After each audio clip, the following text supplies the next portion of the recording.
Mamay gabi. Na-member ni mo tong nagkuan ka, nagluto ka diri og baboy nga halas. Mo lang, bilang isaon. Pinagumok ayo, malabi na. Gani disingan ako. Sige pa, salamat. Galo Getex. Mustayots! Hello mga daddy, good evening. Luto tayo tonight. Baboy ramo. Dito sa Thailand.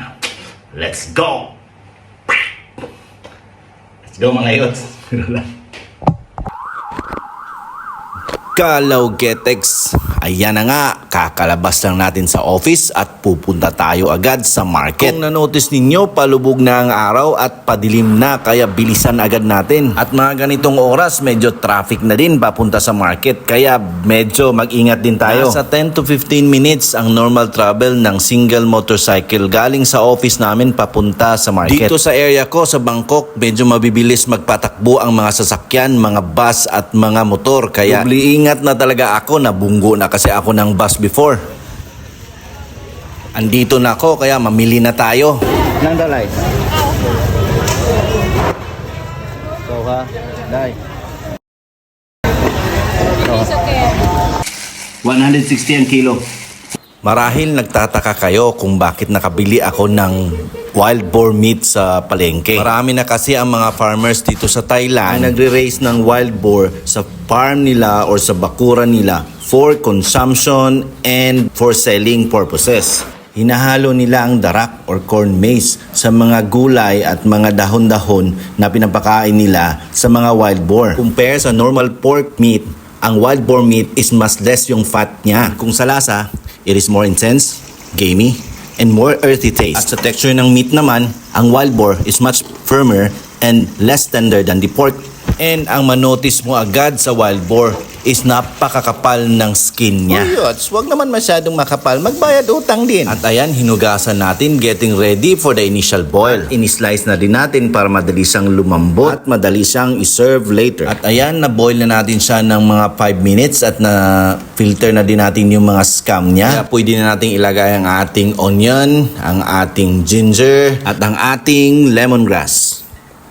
At nilagay na din natin ang ating pangpalasang asin, mga 1,000 at paminta. At para mabilis, gumamit tayo ng pressure cooker at pinakulo natin ng mga at least mga 1 hour.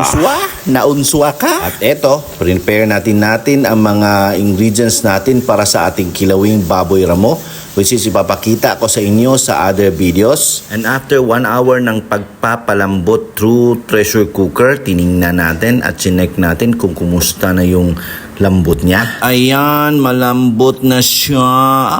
Ay, check ka. At idagdag na natin ang ating pangpalasa para sumarap siyang kagaya ko. Ay, Charis! At idagdag natin ang dagat para doon tayo mag-bathing suit at saka ang ating paminta. Kasi paminta tayo. At idagdag na rin natin ang ating spring onion para sumarap ng sobra. O, chika.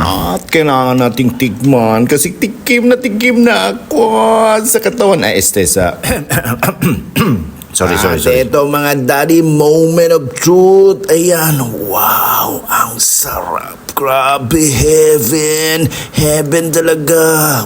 Grabe. In fairness, no, still, ang sarap ng sabaw niya kasi ang sarap talaga basta native, no? Yung lumalabas talaga yung flavor niya, yung earthy, yung gamey, yung intense ng flavor niya. Andyan talaga sa native. Maski sa manok, napakasarap. Ito mga youth, isang recipe ko pa sa baboy ramo, yung kilawin. Napakasarap. Ito yung next video, abangan ninyo. Salamat!